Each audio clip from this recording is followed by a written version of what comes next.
100 రోజుల్లో 6 గ్యారెంటీలలో 5 అమలు చేసినాం. ఎవడేవాడు 10 ఏళ్ళు ఇచ్చిన మాట నిలబెట్టుకున్నాడా? డబుల్ బెడ్రూమ్ ఇళ్ళని ఇస్తా అన్నాడు, ఇచ్చిండా? దళితుల 3 ఎకరాల భూమి ఇస్తా అన్నాడు, ఇచ్చిండా?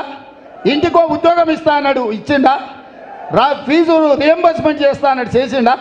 కేజీ టు పీజీ ఉచిత నిర్బంధ విద్య అన్నాడు, ఇచ్చిండా? ప్రతి నియోజకవర్గానికి 100 పడకల ఆసుపత్రి అన్నాడు, కట్టిండా?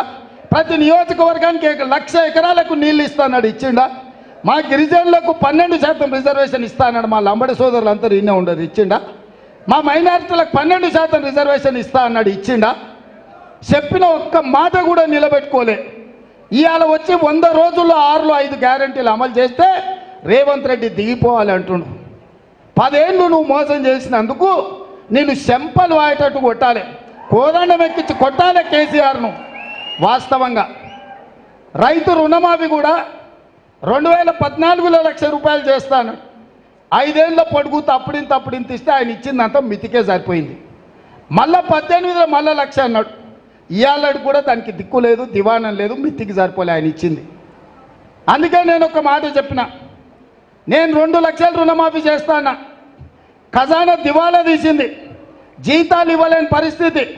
నేను డిసెంబర్ 7 బాధ్యత తీసుకున్న రోజు 3,900 కోట్ల రూపాయల లోటు బడ్జెట్తో నేను తీసుకున్న ఒక్క రూపాయి కూడా లేదు.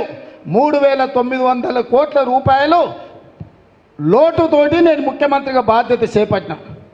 ఆయనటి నుంచి ఈ రోజు వరకు ఈ తాగుపోతూ సంసారం చేసినోడు అప్పుల పాలు సంసారం చేస్తే ఆయన చేసిన అప్పుల కింద 4 నెలల్లో 26,000 కోట్ల రూపాయలు మిత్తి కట్టిన. నేను వచ్చినాక సన్నాసోడా లెక్కలు రా, అసెంబ్లీకి నేను లెక్కలు తీసి చూపిస్తా. ప్రతి నెల 1వ తారీఖు నాడు ప్రభుత్వ ఉద్యోగులకు పెన్షన్దారులకు 4,500 కోట్ల రూపాయలు జీత భత్యాలు ప్రతి నెల 1వ తారీఖు నాడు ఇచ్చిన. నువ్వు ఉన్నప్పుడు 25వ తారీఖు వరకు కూడా ఇయ్యలే.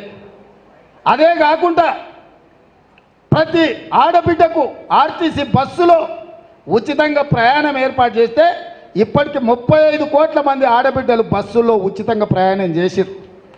రాజీవ్ ఆరోగ్యశ్రీ పథకాన్ని మొత్తం సర్వనాశనం చేస్తే ప్రతి పేదవాడికి 10 లక్షల రూపాయలు ఉచితంగా వైద్యం అందించి దాదాపుగా 200 కోట్ల రూపాయలు ఇప్పటికి ఖర్చు పెట్టిన.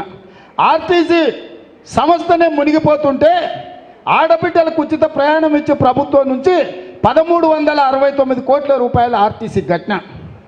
ఇవాళ మహాలక్ష్మి పథకం కింద ఆడబిడ్డలకు 500కే సిలిండర్ ఇస్తామని ఇవాళ 40 లక్షల మంది ఆడబిడ్డలకు 500 రూపాయలకే సిలిండర్ ఇచ్చిన.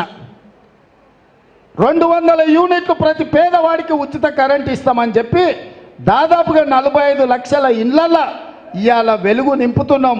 0 బిల్లు ఇచ్చి ఉచితంగా కరెంట్ ఇస్తున్నాం. ఇదే కాదు, నువ్వు డబుల్ బెడ్రూమ్ ఇల్లు కడతాను